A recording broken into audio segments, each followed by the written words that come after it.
Good afternoon or good evening, depending on where you might be. My name is Kevin Michael Grace, and this is the KMG show for Monday, March the 21st, 2022. Yes, a rare Monday edition of the KMG show. Oh, let's start with Vladimir Zelensky, who is clearly deranged. This is from the Associated Press. Zelensky evokes Holocaust as he appeals to Israel for aid. He accused Putin of trying to carry out a final solution against Ukraine. There's such a ridiculous exaggeration. Um, Media pick up on that. If Putin had wanted to, he could have taken Kiev and Kharkov and Mariupol and all these other cities and simply leveled them, as he did Grozny, the capital of Chechnya. No, but he has not done that for a rather obvious reason. Let's go to the Jerusalem Post. This is from Lahav Kharkov. Zelensky strikes the wrong note to bring Knesset to his side. Comparing the situation in Ukraine to the Holocaust did not have the effect that Ukrainian President Zelensky apparently had hoped for. Golly, I wonder why. Ukrainian President Zelensky's virtual tour of Western parliaments has gone off mostly without a hitch. He referenced Winston Churchill to Westminster and Martin Luther King Jr. to Capitol Hill. The English to Ukrainian translator in Brussels broke down in tears, translating his plea for help. Zelensky continued his practice of customizing his speeches to suit his audience when he addressed the Knesset over Zoom, taking the comparisons he had already made between his country's situation and World War II to the next level, and dedicating the lion's share of his speech to the Holocaust. That comparison did not have the effect Zelensky apparently had hoped for. Rather than stir Israel's leaders and legislators to action and solidarity, the heavy Holocaust comparisons, from saying Moscow is planning a final solution for the Ukrainian question to saying that Israel should save Ukrainians like Ukrainian righteous among the nations saved Jews, drew more focus from its audience, which criticized its inappropriateness than Zelensky's appeal for weapons. I appreciate the president of Ukraine and support the Ukrainian people in heart and deed, but it's impossible to rewrite the terrible history of the Holocaust, Communications Minister Yoaz Hendel tweeted. Genocide was also committed on Ukrainian soil. The war is terrible, but the comparison to the horrors of the Holocaust and the final solution is outrageous. Asked about the tweet, Hendel said that he did not judge Zelensky's behavior in a time of crisis, and he accepted Zelensky's criticism of Israel and calls for Jerusalem to send weapons, but he felt he had to set the historical record straight. Former cabinet minister Yuval Steinitz, now a Likud MK, went so far as to say, quote, if Zelensky's speech was given in normal times, we would have said it bordered on Holocaust denial. Every comparison between a regular war, as difficult as it may be, and the extermination of millions of Jews in gas chambers in the framework of the final solution is a total distortion of history. The same is true for the claim that Ukrainians helped Jews in the Holocaust. The historic truth is that the Ukrainian people cannot be proud of its behavior in the Holocaust of the Jews. I don't, for the life of me, I can't understand why Israel is supposed to be central to the question of Russia's invasion of the Ukraine. Just a mystery, I suppose we could say. Oh, how about our Ukrainian allies? Well, they're not our allies, of course, but we're supposed to think they are. This is from Majid Nawaz at Twitter thread. Translated 24, Channel 24 videos depict Ukraine mobile hospital head Gennady Drzenko, apparently in his own words, live stating that he, quote, gave strict orders to castrate all the wounded Russians because they are cockroaches, not humans, unquote. We fund these allies. The man in the above video appearing to declare he gave orders to castrate wooden soldiers is called Gennady Drzenko. This would be a war crime. And here is the live 24 channel source. I believe it was also on channel 24 in the Ukraine a few days ago, where some fellow came on and said the Russian children must be genocided. Charming people, these Ukrainian leaders. The man in the above video, appearing to declare he gave orders to castrate wounded Russian soldiers, is called Gennady Drizhenko. He is a lawyer and reportedly a Maidan activist and veteran of the Donbass War. He is currently said to be serving as head of the Mobile Hospital Project. The first image appears to be his Facebook page stating that he worked for USAID. Second image appears to be his profile on the US-based Wilson Center. Here's Fareed Zakaria, but of course, hosting for CNN on the 13th of this month as an intellectual. Described as a medical angel on Fareed Zakaria's CNN show. As usual, people denied this story of Ukrainian allies urging castration of wounded Russians. People prefer denial over accepting we are arming Nazi battalions and those who encourage war crimes. But here's Gennady Drizhenko admitting the story on Facebook. It's official. PDMSH does not castrate anyone and is not going to do so. Those were the emotions. I'm sorry, we are saving lives. Period. Clearly, these videos appearing to depict torture by Ukrainian forces are also just a result of emotions running high. Hundreds of civilians have been punished for diverse reasons in Ukraine by paramilitary groups and National Guard. Strong footage, tortures, abuses, humiliation, even of kids and girls. Thread of videos appearing to depict our allies as the so-called good guys in Ukrainian militia dishing out ISIS-style public punishment and torture. Such abuse seems normalized and widespread there. PDMS, according to Jack Posobiec, has released a statement apologizing for Gennady Drizhenko's sterilization comments and also claims it was taken out of context. Taken out of context. All right. All right, then. Oh, and in more Zelensky news, this great Democrat has moved he's used his emergency powers under martial law, and this is from The Week, Grayson Key, to suppress several opposition political parties and implement a so-called unified information policy.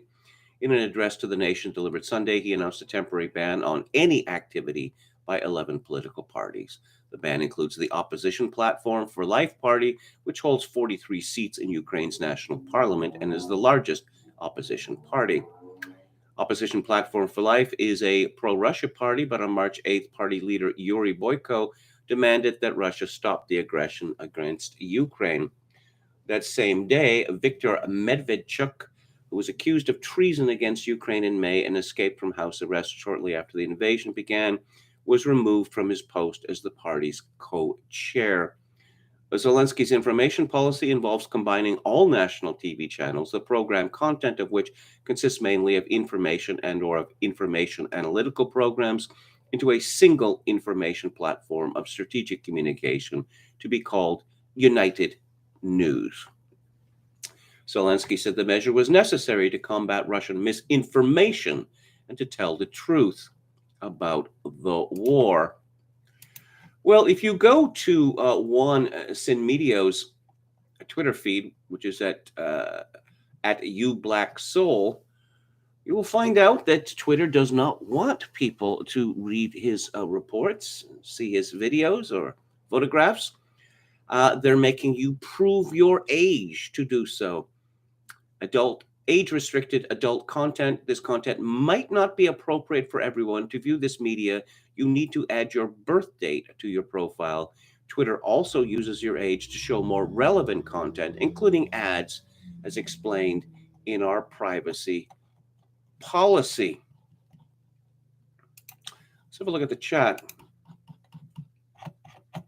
Hello to Head McNeck and Anron, My Trail of Disgrace, Dan, William Hicks, Chogokin 6 666 says they can't beat the Russians, so they beat their own citizens. Mama says the dread pirate Kevin is on the straight and narrow. Anron says, Kevin, don't call me Chuck Wepner, Grace. No, thank you for your kind words. Jokin666 says, oh, by the way, his hospital visit, the electrical outlet type, are only found in Israel and Poland. Yes, I have seen that. Metal Mike says all the Ukrainian TV networks are now free through Bell TV in Toronto. I wonder if Channel 24 is coming next. Anron says, as loathsome as Jeffrey Toobin is, I wish it had been Fareed Zakaria who had been caught wasting his seed. What a creep. Kiligo138 says Zelensky is a drama queen. And yeah, I want to talk about the hubris of the media, which is assumed almost demonic proportions. There's a woman in Canada called Susan Delacourt. She now writes for the Toronto Star. She has written for all sorts of major news outlets in Canada, and she's been around for decades. There's a column in the Toronto Star 2 days ago, anti-vaccination but pro-Russia. No one has yet invented a vaccine against disinformation about Russia's assault on Ukraine. Oh, a vaccine. Because obviously the people who would spread this so-called disinformation are diseased. This is Soviet-level stuff here. She continues, that's probably just as well, because the most needy recipients of a shot against disinformation wouldn't likely roll up their sleeves for one anyway. Ooh. This disturbing connection between vaccine resistance and attitudes towards Russia's invasion of Ukraine have been unearthed in the latest wave of polling by ECOS research. Frank Graves, head of ECOS, calls it astonishing, complex, and insidious. Yes, the idea that anyone might disagree with Susan Delacourt or Frank Graves, this is astonishing and insidious. Graves tested people's views on the Ukraine crisis last week and then sorted their replies according to their vaccination status. What he found was that the more opposed people were to getting vaccinated, the more sympathetic their views were towards Russia, a notorious purveyor of disinformation itself. Just a chutzpah here. Oh, Russia is a notorious purveyor of disinformation itself. How about the Ukraine? Have we all forgotten the ghost of Kiev and the mobile crematoriums and the attack on the Babi Yar memorial in Kiev, which, by the way, it didn't happen, but Zelensky brought it up again in his speech to Israel. Respondents with 3 or more doses of COVID vaccine, for instance, were overwhelmingly in favor of sanctions against Russia and massively in agreement that Russia was currently committing war crimes against Ukrainians. On the question of sanctions and war crimes, the percentage of triple vaccinated people taking a tough stand on Russia was in the realm of 80 to 90%.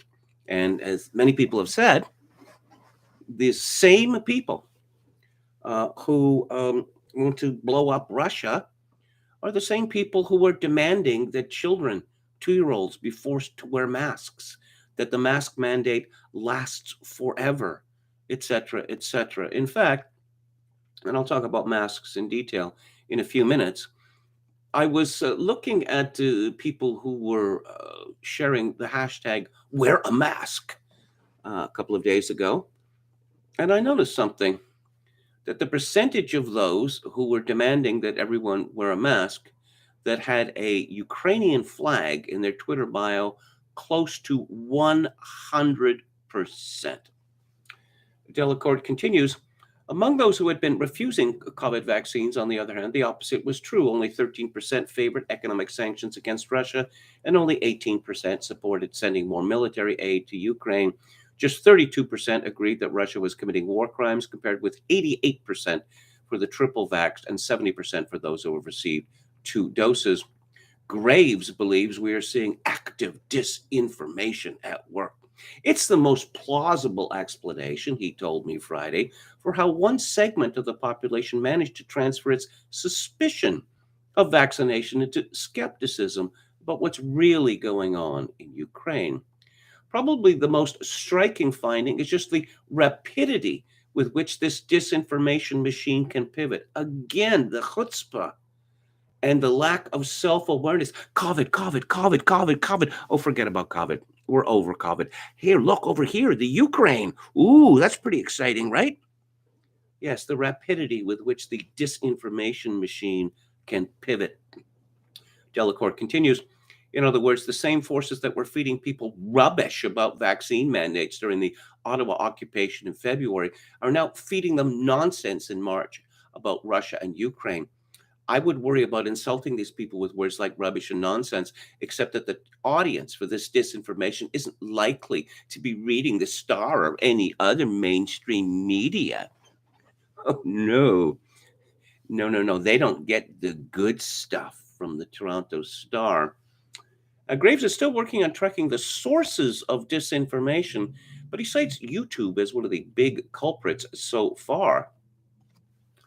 Kate Graham, a former provincial Liberal candidate, a leadership candidate in Ontario, was out knocking on doors in her hometown of London, Ontario, last weekend, around the same time that ECOS was doing this latest polling. Graham posted an encounter she had with one woman at the door who summarily dismissed what was going on in Ukraine as all fake. The woman then went on to offer her views on the convoy protest, Justin Trudeau, and the media. When Graham asked where the woman got her information, she cited the internet, TikTok, and Joe Rogan. Graham wrote on Twitter about how the encounter stayed with her long after she left the doorstep, especially the woman's tearful fear about the future. How do we possibly bridge that gap? Graham asked. Fear isn't solved by fact correcting. I suppose sterner measures will be necessary. Graves says he's similarly flummoxed by that question. He's asked it a lot as he presents these findings. Canada, once seen as a safe haven from Donald Trump-style disinformation, is quickly catching up. Graves fears. Hey, you remember the Hunter Biden's laptop? You remember how it was Russian disinformation until it turned out that it wasn't? And practically every major news outlet in the United States decided to bury this story and cite it as another example of Donald Trump being orange bad man.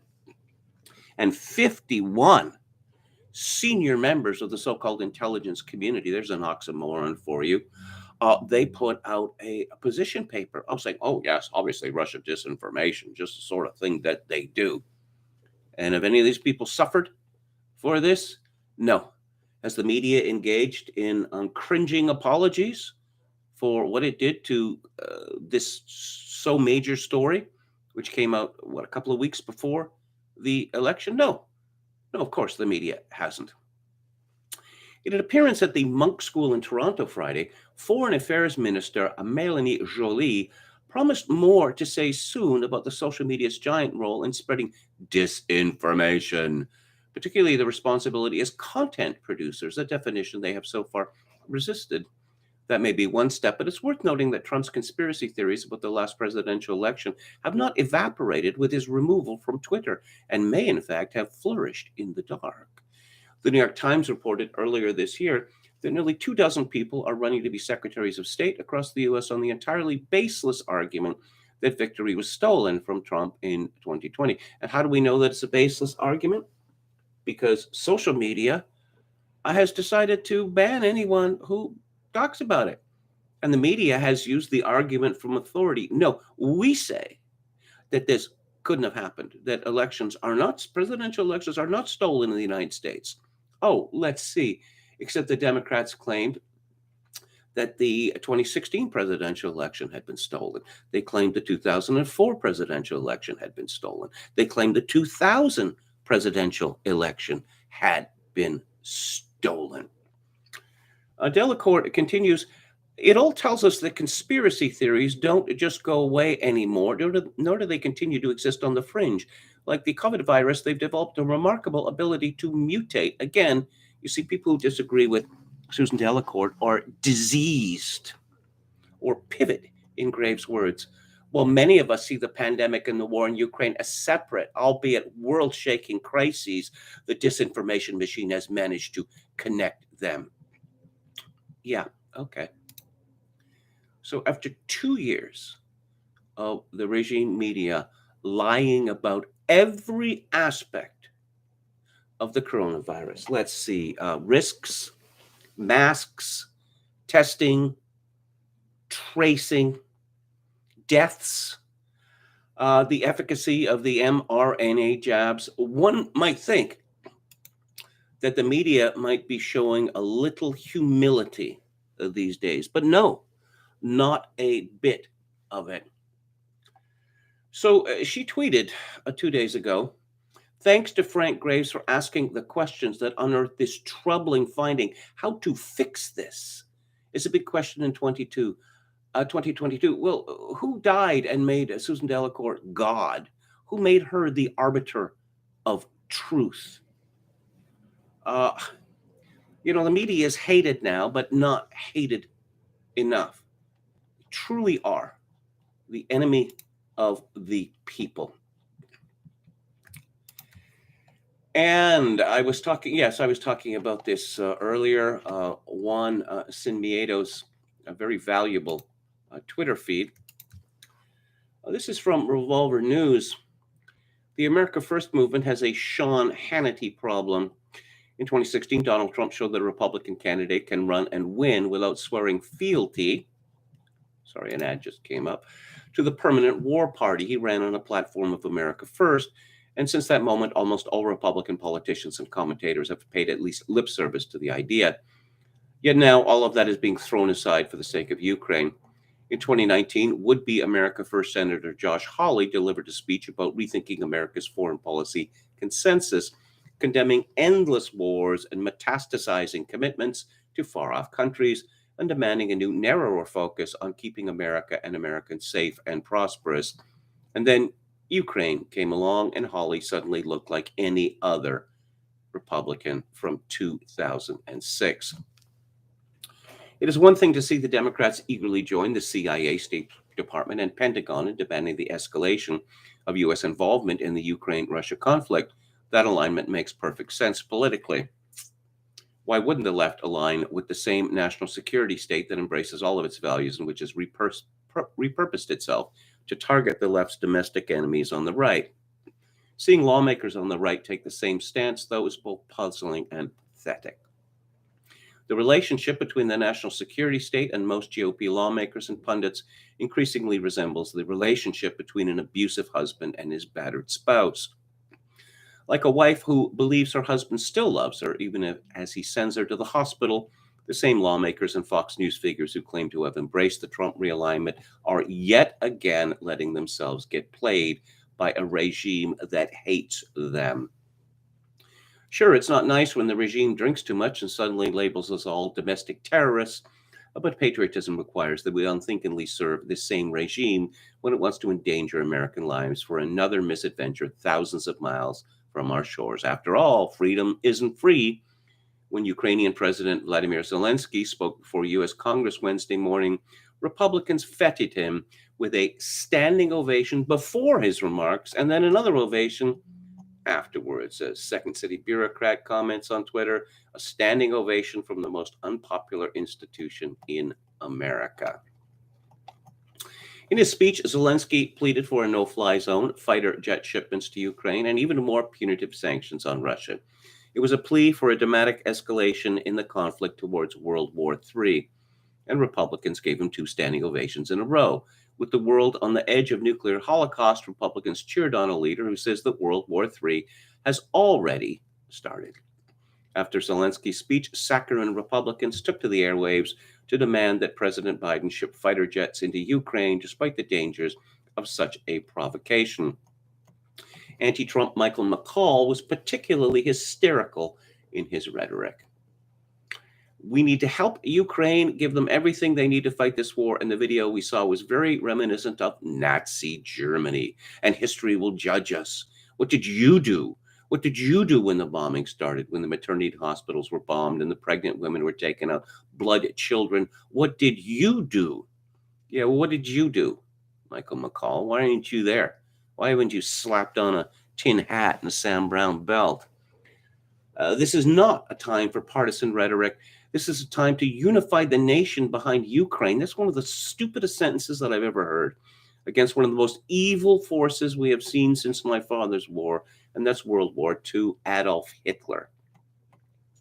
If this feels familiar to you, it's because we've seen this movie before.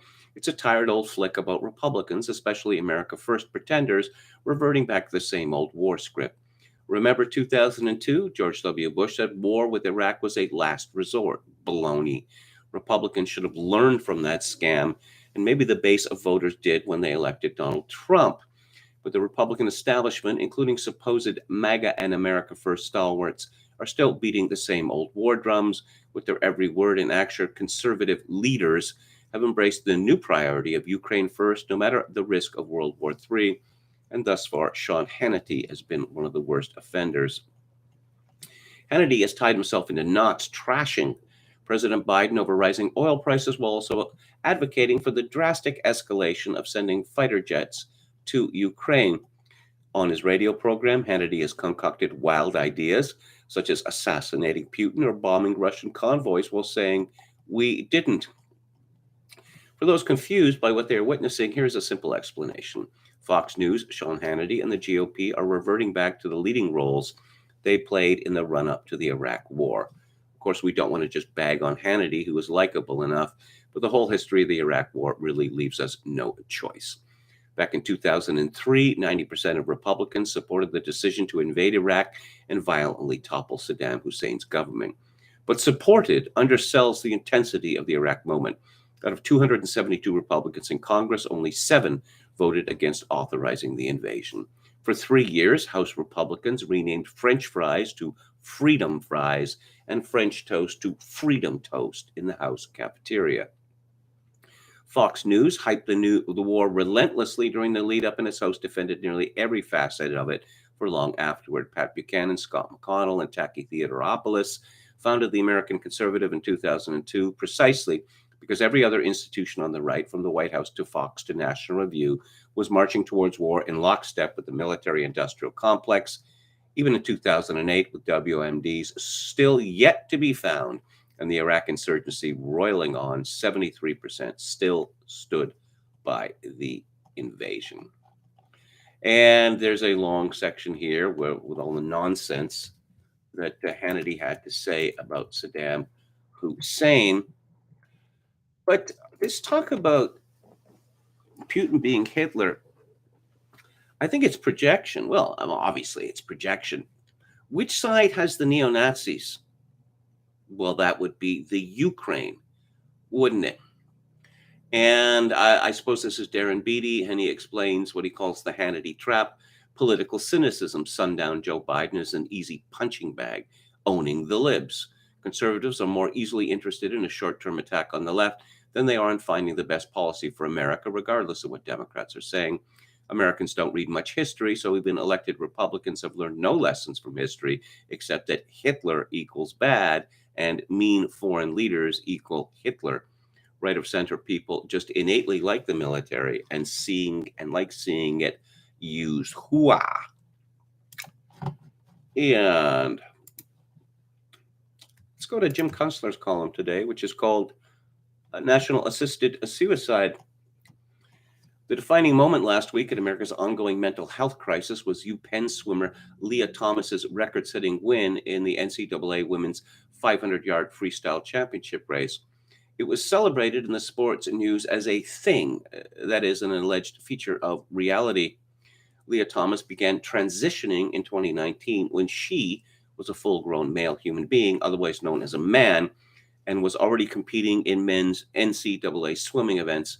One thing you conclude from this is that the board of the NCAA is insane. Now, the media hasn't really talked about the physiology of this. This is me, not Kunstler.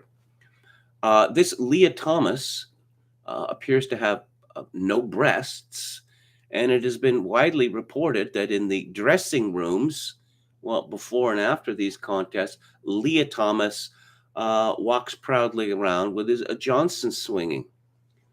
So, in what sense is also he grew his hair long? In what sense is this person a woman? I mean, well, because Leah Thomas says so. And I'll have more on that later. Costa continues, it's not the only institution in our country that has lost its mind. Are you comfortable with that? Outside of certain fairy tales involving naked emperors, there is but one greater instance of a people being so willingly insulted by falsehood, namely the still continuing campaign to vaccinate and boost the public against COVID-19 with a genetic cocktail that doesn't work to prevent illness or transmission of disease.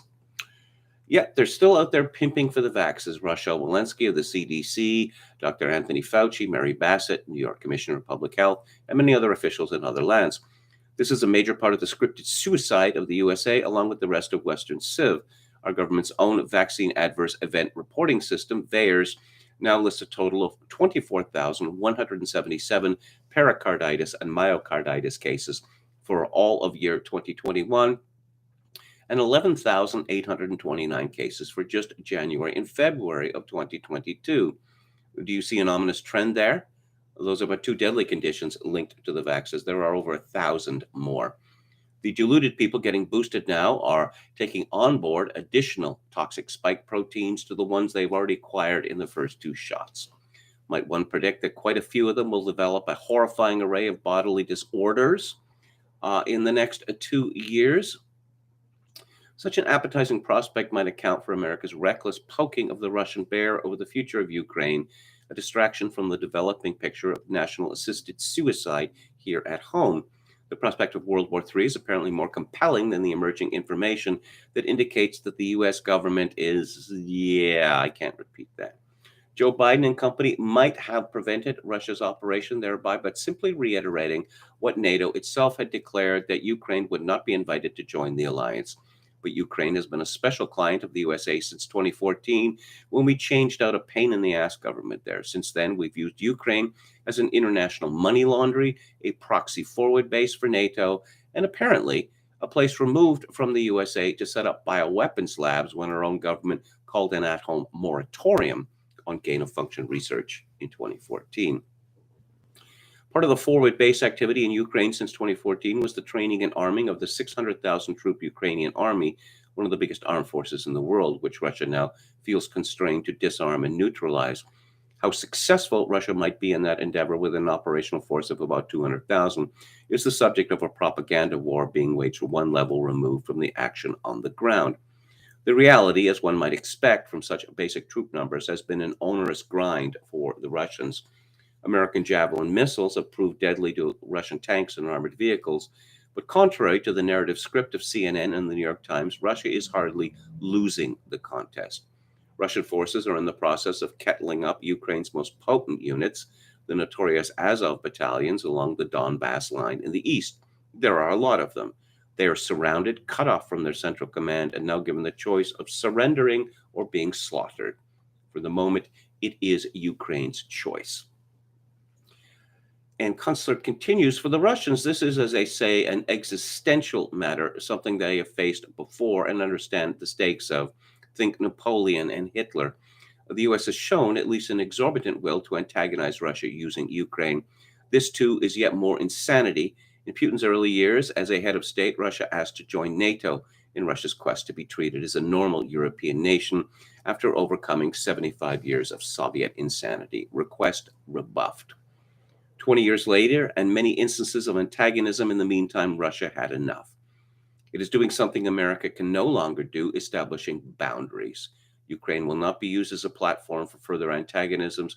Our response: wreck the global economy, starting with the international money system, and possibly bring on a world famine by destroying supply lines for fossil fuels and things made from them, such as fertilizer. And Kunstler concludes, our part of the world seems bent on submitting to self-imposed tyranny and suicide. At least that has been the trend until now. Suddenly, information is busting out from all angles, penetrating, shattering the dome of unreality we've lived under for years. Yes, those vaxes are killing a lot of people. Yes, the Intel community and the DNC, I can't repeat that. Yes, every U.S. Intel bigwig in the land lied to you about Hunter Biden's laptop. Yes, that laptop is crammed with hard evidence of bribery and arguably treason involving the current president.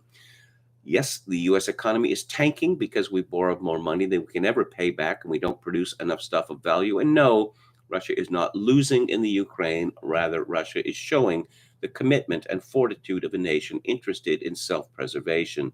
You think we might learn something from that? And there is a excellent roundup of non-insane commentary on Russia's invasion of Ukraine, which has been put together by Pedro Gonzalez on his Substack, which is called Contra. But he begins with this amusing story. Disney has had a busy month of demonstrating its corporate virtue. On March the 9th, CEO Bob Chapek spoke out against Florida's new anti-grooming law designed to protect children from inappropriate content about sex and gender theory in schools. The next day, citing the unrelenting assault on Ukraine, the company announced it would pause all business in Russia. But on March 16th, a multi-agency law enforcement effort swept up more than 100 people, including 4 Disney employees, in a prostitution, human trafficking, and child predator sting not far from Orlando. One of the suspects just happens to be a lifeguard at the Polynesian resort for Disney, noted Sheriff Grady Judge. You think there's a few children around there? Judd asked. That's right. I didn't stutter. He was a lifeguard at the Polynesian resort, and he was bragging about that.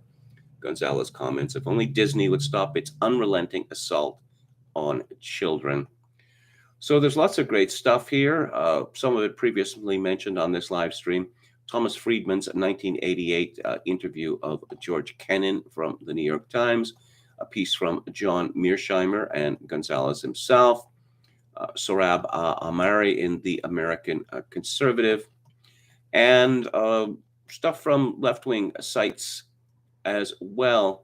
Lee Smith in The Tablet wrote, by tying itself to a reckless and dangerous America, the Ukrainians made a blunder that client states will study for years to come. William Smith in The National Interest on Ukraine and the Clash of Civilizations. David Reboy, Ukraine and the NGO Archipelago, Late Republic Nonsense. And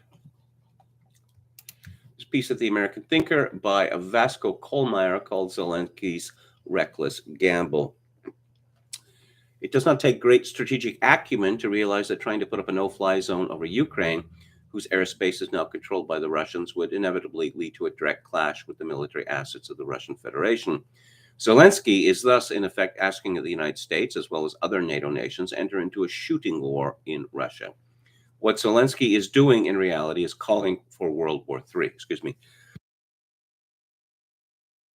War could very quickly escalate into a nuclear confrontation between Russia and the West, with both sides armed with thousands of nuclear warheads.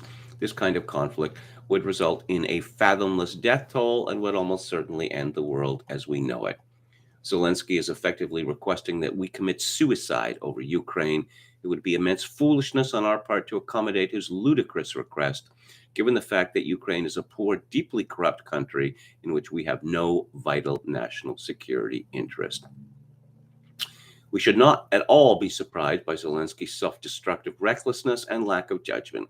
He has demonstrated both of those in abundance ever since he took office, and now his people are paying a terrible price for his incompetence. Conceited and foolish, Zelensky gave Putin the proverbial middle finger when the latter asked for accommodation and understanding. He even started talking about Ukraine obtaining its own nuclear weapons, replacing some of those it gave up in 1994 in return for guarantees from Russia, the US, and Britain of Ukraine's independence and existing borders in the Budapest Memorandum. Blinded by his own arrogance, Zelensky completely misread Putin. So deep runs Zelensky's naivete that he refused to believe that Putin would invade, even though Russian armies stood assembled on his country's borders, and he received reports from Western intelligence services that an incursion was imminent. Rather than responsibly facing the gravity of the situation, the overconfident former comedian made light of those warnings. When the incursion finally occurred, he was clearly surprised and shocked. His subsequent behavior further exposed his lack of judgment and puerility when, in the days that followed, he bitterly complained that Biden and NATO were not coming to his aid. As a result of his wretched bungling, Zelensky's country is now being wrecked. Tens of thousands of his fellow citizens have already lost their lives and millions have fled their homes. Having wrecked his own country, Zelensky now wants to wreck the whole world by pulling the West into a nuclear war with Russia. Oh, yeah. Is this a troll? Someone called Daniel Dresner, who's a name I've seen around, for many years, described as a professor of international politics at the Fletcher School of Law and Diplomacy at Tufts University, has a piece in the Washington Post called "The Renaissance of U.S. Intelligence Power. The U.S. intelligence community's reputation experiences a bounce back." This was published today, shortly after the shocking revelations about Hunter Biden's laptop and the conspiracy entered into by the so-called intelligence community, again, oxymoron, to treat this as Russian disinformation, not simply the records kept by a how would I put this? A corrupt, perverse man. Yeah, the intelligence community is back on track. Washington Post never ceases to amuse. Speaking of Hunter Biden, this is from Steve Watson at Summit News. A former CIA covert operations officer has slammed the media cover-up of the Hunter Biden laptop story, noting that no one in the media, government, or intelligence community has apologized or taken responsibility for claiming the story was a Russian plant. Joe Rogan and his guest Mike Baker discussed the development. It was revealed last week by the New York Times that the details of the story were real, despite fact checkers previously labeling it as a hoax. They don't just love a good story, they love a narrative, and they're willing to ignore facts to push that narrative. That's what scares me, Rogan said of the media, adding, it's safe to say that there's some media effery afoot. Yeah, they decided to kill the story because I guess Biden would have lost the election. This is from Trent Baker at Breitbart. This week on Fox News Channel's Sunday Morning Futures, Breitbart News senior contributor Peter Schweitzer, author of Red-Handed, How American Elites Get Rich Helping China Win, weighed in on the New York Times admitting that Hunter Biden's laptop was authentic. According to Schweitzer, the contents of Hunter Biden's laptop show his father, President Joe Biden, was the beneficiary of funds from influential people in Ukraine, China, and Russia. There are a couple of things that people have to keep in mind, Schweitzer said. The first is if you look at the three big flashpoints in American foreign policy today, Ukraine, Russia, and China, the Biden family has received funds, millions of dollars, in some cases tens of millions of dollars, from powerful individuals connected to the government in each of those countries. That's the first factor. The second factor is this is not just a Hunter Biden story. The New York Times tries to paint it that way. The headline is even Hunter Biden pays his back taxes, but broad investigation continues. But you're right. They admit that the laptop is real, and what the laptop reveals is that Hunter Biden received these funds, but the President of the United States, Joe Biden, was a recipient and beneficiary of those funds. Hunter Biden and Joe Biden had intermingled finances. Hunter Biden was paying monthly bills. He was paying for repairs on his home. So this is a story that goes straight to the president. Oh, here's another story from Breitbart. GOP Senator Capito on Ukraine invasion. We have to win this. We. Does she mean the people of West Virginia that she represents in the Senate? It was pointed out by someone, I forget whom today, that the U.S. Defense Department is holding daily briefings on what's going on in the Ukraine, despite the fact that American forces are not involved there. Although it has been reported that special forces are active there, it has been my belief the U.S. Special Forces have been active in the Ukraine for a number of years. The National Post, which is supposedly Canada's right-wing newspaper, yes, it became teen vogue so gradually that no one noticed. Hilarious story by Tom Blackwell, My Dinner with Putin, what a Canadian learned from her strange encounter with Russia's president. So, oh yes, Maya Asha McDonald is a naturally curious person, she says, and accepted the invitation readily. It was certainly a unique opportunity. An acquaintance in London had asked her to join him at a black tie dinner in Moscow with Vladimir Putin. What the art historian from Gimli, Manitoba didn't realize is that at just 22, she would be one of the stars in a strange show and tell for the Russian president, an unnerving experience that now makes her more fearful than ever for Ukraine's cultural heritage. As the dinner plates were cleared away at the palatial mansion of an oligarch who was recently sanctioned by Western countries, she was summoned to sit next to Putin and discuss her specialty, Byzantine religious art. The Canadian was taken aback by his knowledge of the rarefied topic and by his chauvinistic, competitive attitude generally toward Russia's artistic tradition. It was so possessive the way he talked about it. It really felt unhealthy. That word greatness came up multiple times. It felt very propagandy. The hairs on the back of my head stood up. No, it's supposed to be the back of your neck, lady. McDonald is convinced that the Kremlin is already looting Ukraine of art treasures tied to the Russian heritage Putin extolled that night. Yeah, they got the soldiers, Russian soldiers in Ukraine. They got plenty of time in their hands. And they're not, worried about being blown up or anything like that. So, yeah, lots of art treasure looting going on. The fate of the art beside, she was also struck by the man who seemed to enjoy intimidating his guests and was blatantly sexist, staring at her chest and having her sit in a position that let him gawk at her legs. He looked me up and down in a way that was overt and slow, and the whole table kind of chuckled. His eyes would go up to my neckline as I was talking and then go up. It was very clear he was doing this. It was not subtle. Yeah. Yeah, well, let's find out what this ridiculous woman has to say about Vladimir Putin. Apparently, Putin seems to personally identify with the cultural treasures, especially religious treasures of Russia, which makes him a bad person. Yeah, it does. Because, one is supposed to be, take a scholarly view of these things, I suppose. Especially, one doesn't especially, associate them with greatness, which is, macho head game greatness. And, briefly, this is from Natalie Winters at the National Pulse. Lieutenant Colonel Alexander Vindman served as a senior fellow at a graduate school receiving funds from and collaborating with a controversial Chinese Communist Party influence group flagged by the U.S. State Department for its efforts to infiltrate American politics. Vindman, who testified during President Donald Trump's first impeachment trial, served as a senior fellow at Johns Hopkins University's Paul H. Nietzsche School of Advanced International Studies from September 2020 to August 2021. This school has accepted funding from the China-United States Exchange Foundation and sent its students on trips to China sponsored by the Foreign Influence Group.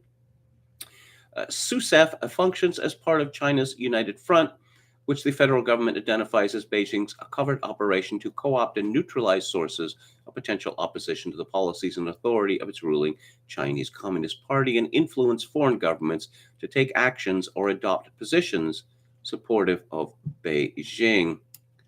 Paul Nietzsche, I'm quite familiar with that name. Some of you might be. And I'm wondering, is he still alive? Apparently. Oh, no, sorry. No, he died in 2004. I wonder what Paul Nietzsche would think. Served as United States Deputy Secretary of Defense, U.S. Secretary of the Navy, and Director of Policy Planning for the U.S. State Department. The author of NSC 68, the co-founder of Team B. I wonder what he would think about Chinese propaganda operation bearing his name. Let's go back to the chat. Gamian says, anyone saw that Chinese Boeing 737 vertically nosediving? Looks crazy. Can't be accidental. Apparently, Boeing stock went down, 5%? Something like that. Memo. Do not grad art museums, says Jokin 666. Putin is having trains loaded with Ukrainian artworks. Is Zelensky playing the Burt Lancaster part? What was that called? The Train? Was that the movie Paul Scofield was in it? There are a lot of movies. I confuse it with that movie, Is Paris Burning? Park BTR at the Art Museum, Boris. We get some good impressionist paintings for barracks, says Dr. Deadname. I like some constructivists, says Quachulango. I like some constructivists as well, I have to say. Oh, Speak Like a Pirate Day is September the 19th. Today is the vernal equinox. Yo Mama says freedom of the press was a mistake. Don, Kevin is no longer a pirate. Does the name Tufts not sound sufficiently tough, says Cochalango? Everyone should care about chess, but people care more about TikTok, says Gamian. Metal Mike says today on the news, two short vids played in a loop constantly. The Russian army dispersing a protest in Ukraine by firing shots to a little Ukrainian girl singing. Almost all of Lugansk Oblast has been taken, says Yo Mama. And says they're going to try and kill us all with something. Going out on your trolling sword isn't the worst way to go. Western propaganda, says Metal Mike, that the Russians are losing has only one purpose: to pump more weapons into Ukraine. The longer it goes, the more money can be made. William Hicks says, Kevin, if memory serves, wasn't the rationale for lockdowns to keep healthcare facilities from being overwhelmed? Indeed. Seems to me the negative effects of the jabs will probably do just that. Jean Betard de Precariat says we can't let them create an Omicron vaccine that might cause a super Omicron, which could be devastating. Anyone else? Oh, yes, this Leah, the swimmer. Leah finished last in Leah's last intercollegiate competition, which led to suggestions that Leah had tanked for some reason, because Leah was so much ridiculously faster than all of the women. John S. Okay, hello. Leah Thomas needs a different bathing suit design, says Chokin 666. Could this guy Leah actually be a troll? Asked Andron. Yes, I have seen the suggestion from PM. David the Gnome. And I want to source a cheap dollar store aftershave in China and brand it Hannity, says Quachulango. Okay. What are we talking about here? Did you see that speech Flynn gave at some Christian summit? Says David the Gnome. No, I didn't. I did not. Okay. And, okay, let's see, again, go to the Drudge Report. They don't really keep up the way they used to. See where the world has blown up. Ooh, the man who would replace Putin, ruthless Bortnikov. Oh, my God, even more ruthless than Putin? Oh, dear. Ukrainian civilians deported to Russia in Nazi-like purge. Update, Holocaust survivor killed by shelling.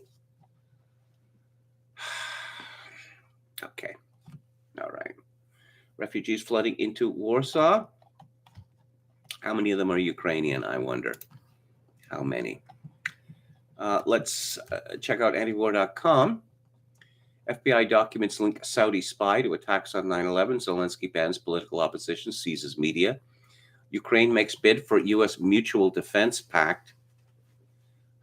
Amid Ukraine war, all things Russia met with scorn backlash, including Yuri Gagarin has been canceled. Yes, Yuri Gagarin. Representative Cheney suggests chemical weapons are the red line in Ukraine. Turkey says Moscow, Kiev close to agreement. U.S. plots to upset Turkey's key role in Ukraine peace talks. Yes, is Zelensky trying to get us all killed? This is by Walt Zlotov at antiwar.com. Well, we just all fell in love with them, just all at once. Just and why? And why? Because we were ordered to. Russians with Attitude is still up on Twitter. Unfortunately, ASB military was banned from Twitter. They moved to Gab, and they have stopped publishing because of threats. That's the story. Apparently, one of their contributors was a Latvian citizen, was arrested in Riga and charged with treason. So, according to them, it's too dangerous. This war is the half point between what was understood as modern warfare before and this great threat about motorcycle infantry. Cheap combat drones have completely transformed the modern battlefield. This is from Peter Paradise. But there is a countermeasure. Motorcycle infantry. Thread on some armies may soon look like Mad Max. Drones are no longer exclusively weapons of the First World. As Aris Rusanos has pointed out, today, much like the Spanish Civil War did in the 30s, faraway clashes in places like Azerbaijan and Ethiopia offer observers a sobering vision of how next-generation warfare will be fought. In the Azerbaijan-Armenian conflict, the Azeri used Turkish and Israeli drones to dominate the skies and win. In Ethiopia last month, Middle Eastern combat drones were also credited for stopping rebels from seizing the capital. The value of cheap drones isn't just shooting Hellfire missiles at people. You can now flood the skies, have excellent surveillance of enemy activity, and can direct artillery, rockets, and airstrikes at enemy positions. Now the enemy's rear takes as much fire as the front lines. What makes this even scarier is that no one has a truly effective countermeasure against drones. Billions are being spent worldwide, but no one knows how to reliably take these things out. So if you can't afford drones, you're screwed, right? Well, maybe not. Insurgents have mitigated drones through use of motorcycles. In the Sahel, resource-poor terrorists conduct mass attacks with motorcycles. Drone-rich French forces have totally failed in stopping them. In a battlefield where the enemy can always see you and fire on you, there are two ways to counter this: speed and stealth. On these 2 points, motorcycle infantry are incredible, especially compared to troops in Humvees or pickup trucks. With a motorcycle, you're not limited to main roads or grassland like trucks are. You can drive through a dirt path in the forest, down narrow city streets, narrow mountain paths. When you do use roads, you can travel faster than a truck. You can hide bikes in buildings as small as a shack. Heck, hide multiple bikes in a house. You can move unseen underneath the canopy of trees, throw a camouflage net over the parked bike in open terrain. It's far harder for a drone to find a bike than a Humvee. Again, this is a Twitter thread by Peter Paradise. While Humvees need a gallon of diesel to go just 8 miles, the average motorcycle can travel 35 to 40 miles per gallon, giving riders more options when the supply lines inevitably start getting shelled. You could space your forces out, scatter quickly when artillery comes to your way, use your speed and ability to traverse difficult terrain to outmaneuver enemy forces, wait for your drones to find an opening in the enemy's lines, and then quickly swarm through en masse. Let's see if we have any. Yeah, I talked about the kettle in the Donbass, which is closed or close to being closed. In Mariupol, apparently, the Azov Brigade is down to about they're all 5 square miles. That's what they've been. That's where they've been put. It does not look good for them. I just wonder to what extent the regime media, the temple prostitutes, are. Oh no, they're really nice guys. Azov Brigade. No, don't believe those stories. Don't believe that the swastika. They're wearing swastikas. Ironically, that's the ticket, right? New batch of Chechen fighters on their way to Ukraine for military duty. I have read accounts, again, who knows whether any of this is true, that they are absolutely freaking out about the Chechens in the Ukraine. Now, a similar thing happened during the Falkland War when the British government announced that the Gurkhas were going to be taking part in the recapture of the Falklands. The Argentinians pissed themselves. They had this idea that the Gurkhas are just like these super soldiers and impervious to pain. And, there's no, you just can't do anything against the Gurkhas. Yeah.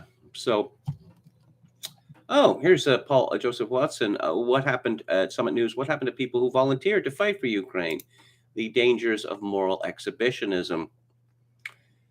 Popped up on the promise of social media dopamine and being able to express their support for the current thing, but some of them are fleeing for their lives or coming home in body bags. Foreign volunteers blamed for missile strike that killed 35 at Ukrainian training facility. Russian cosmonaut warns history is being rewritten as U.S. space industry conference drops Yuri Gagarin's name. Babylon Bee suspended by Twitter over parody article about Rachel Levine. Fauci refuses to rule out new lockdown measures to fight Omicron variant. Yeah. So high gas prices, apparently we're just going to have to get used to them. Maybe you don't need gas, as Bloomberg suggests, take the bus and stop eating meat. First off, it's from Simon Kent at Breitbart. The pain of soaring gas prices must be endured because any wider embrace of fossil fuels as an alternative is madness and threatens global climate targets, UN Secretary General Antonio Guterres cautioned Monday.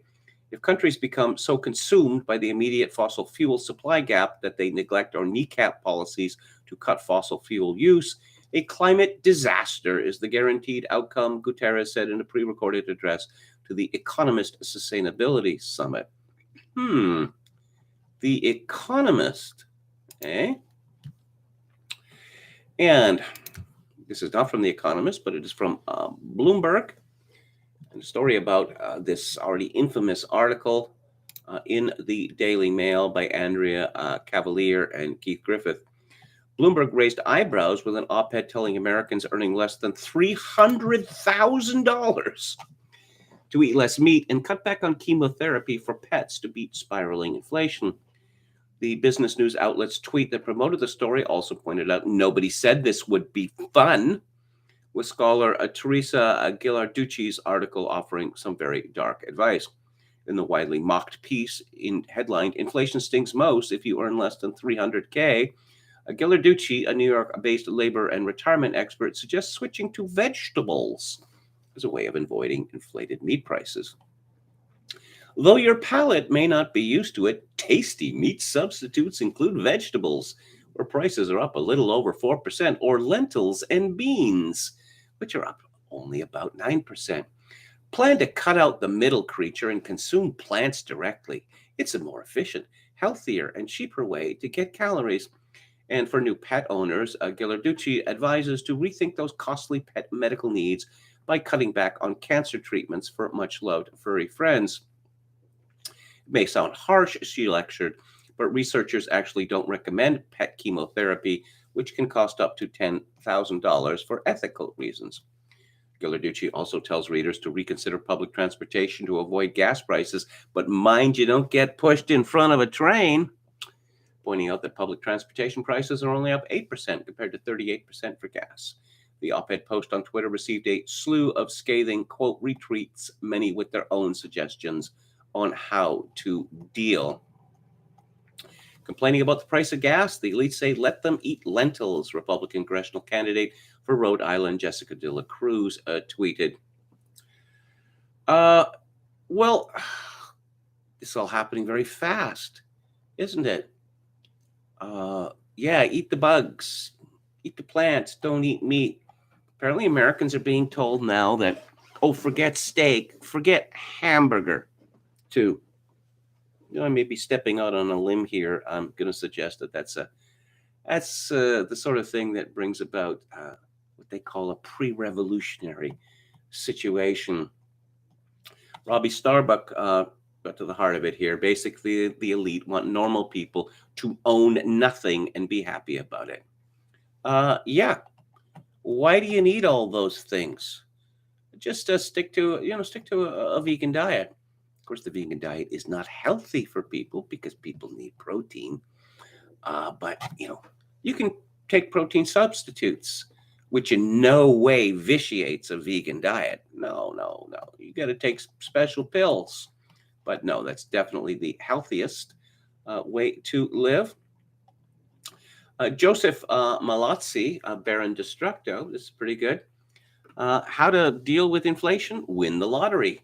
Skip meals by sleeping in an extra 24 to 48 hours. Learn to hitchhike.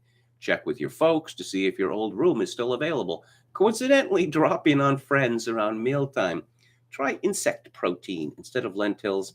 Cancel your At Business subscription. Oh, yes, masks. Don't you miss them? Don't you miss them already? I mean, I know I don't, but apparently that makes me a selfish person, a person who wants immunocompromised people to die. You notice this? All these people using this word immunocompromised. It's like 2 years ago. Everyone's saying the word epidemiologist. Ooh, now it's immunocompromised. Well, there's a lot of immunocompromised people out there. People who've had surgery are immunocompromised. And yes, they are susceptible to all manner of ailments, particularly if they're in the hospital, which is one of the most dangerous places for anyone to be. But there were two things trending on Twitter in the last couple of days, two hashtags trending. One was wear a mask, and the other one was mask up. And I had a great deal of fun looking at the tweets and responding to some. Cookie Mom says, behind the hashtag wear a mask lies a fear beyond which many can comprehend. 2 years of propaganda has left us living with permanently broken people. Indeed. Wear a mask if you want, says Balaclava. It's your personal choice, but stop trying to coerce or guilt people into keeping theirs on to protect the vulnerable. It's been clear for quite some time in the real world that masks do not interrupt community transmission in any meaningful way. But wait. Twitter informs me differently. Experts say masks are safe and effective in helping prevent the spread of COVID-19. International health authorities recommend that people continue to wear face masks as Omicron cases rise across the globe. Masks are safe and effective at helping prevent the spread of COVID-19, according to health officials and fact checkers. What you need to know. The World Health Organization says people should wear well-fitted masks. Although different types of masks can reduce transmission of COVID-19 when worn correctly, some experts recommend N95 certified masks and other respirator masks instead of cloth ones to protect against the Omicron variant. It's possible to reuse N95 and KN95 masks safely, experts say. Oh, do they now? Face masks do not cause hypoxia or bacterial pneumonia, according to health scientists and infection preventionists. Ooh. Probably been better if you hadn't mentioned hypoxia or bacterial pneumonia there. Oh, yeah. And they're not giving up on this. Nope. Oh, no. Vaccines alone do not prevent the spread of COVID-19. Well, they don't prevent it at all now. And I'm sure this was, no, hang on. I want more comedy here. More comedy. Burlee, pronouns she and her. I'll be wearing my mask to school tomorrow. I'm keeping my mask on for safety, for children who can't be vaccinated, for a friend who is, wait for it, immunocompromised, for immunocompromised students, to protect my community, for my elderly relatives. Hashtag masking for a friend. Daniel Boardman says, since the mask mandate has been dropped in Ontario, me and everyone I know has died. Take off your mask at any point in time, you are a murderer. And I think that's satirical. Jenny Lee Shee tweets, approximately 99% of the people at school today had masks on. It was 100% in our classroom. Yeah, okay. I remember a time when Canadians were not generally regarded to be cowards, sissies. Dale Thompson says, went to Walmart and Tim Hortons already today, and Walmart was 75% masked up. Customers, employees, Timmy's Timmy's was 100%, which absolutely goes to show again, it'll be approximately 1/4 of the population who's going to bitch loudly, complain, and protest when we go into a fifth wave. Dale Thompson seems to be very much looking forward to this fifth wave. Remember the good times? Remember the good times of never leaving your apartment? Remember Netflix binging? Remember when everyone was doing that and they ran out of Netflix programs and had to move to Amazon Prime or Apple Plus? Remember eating takeout food? Every meal being takeout food? Remember being terrified every minute of the day? Good times. Good times. Toronto students stage walkout to protest end of Ontario mask mandate. Oh, they found a novel way of finding an excuse not to go to school. Just people posting pictures of themselves with the face nappies. Oh, you're a murderer. Yep. I see that over and over again. And I'm not doing it because I'm terrified. I'm doing it for other people. At cat herding science nerd, pronouns they, them, and rainbow flag, of course. Oh, human rights, rainbow flag, science, environment and climate, plant fueled, religion free, Trekkie. Oh, come on, this has got to be a parody. N95, hashtag long COVID, hashtag Black Lives Matter, hashtag protect trans kids. Yeah, okay.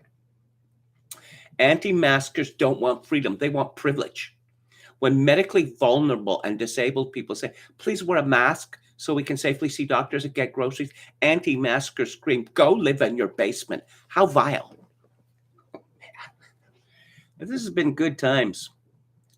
Good times for cat ladies and aficionados of boxed wine. Maybe those good times will come back. This is from Eve Simmons at the Daily Mail. Did official figures overestimate Britain's grim COVID death toll? It's a question that has been asked persistently by medics and members of the public alike almost since the start of the pandemic. First, disturbing stories emerged from bereaved relatives of terminally ill patients who died from the disease they battled only to be posthumously labeled COVID victims. Then health chiefs admitted, embarrassingly, that the numbers they'd been feeding the government were only an approximation, provoking fury from ministers. More recently, it was revealed that a quarter of Omicron deaths included in the daily figures did not, in fact, list COVID as a primary cause.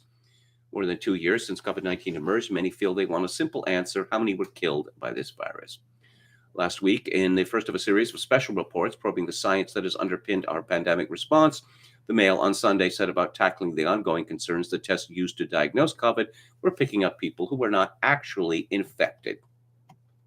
The conclusion of some scientists was, yes, they did. And there were those who maintained that despite shortcomings, PCR swabs used by millions were accurate enough. Yet one study suggested that as many as a third of all positive cases may not have been infectious at the time they took the test. It not only means the true scale of the pandemic could have been distorted, but also that many people may have been forced to self-isolate unnecessarily. I'm trying to remember that name of that Israeli scientist, the University of Tel Aviv. He gave an interview about a couple of months ago. He said, in effect, that if the media hadn't decided to make a fuss about this, and the World Health Organization and the like, and invent the Corona doom meme, no one would have noticed what was happening. Because, I'm sure many of us have had this experience of observing the hysteria and looking at the people propagating the hysteria and asking them, you know that people die every day, right? You know that about 3 million people die in the United States every year? That's a lot of people. 3 million people. In Alberta, when the so-called death toll reached 500, there was just screaming and yelling and people breaking down. 500 people.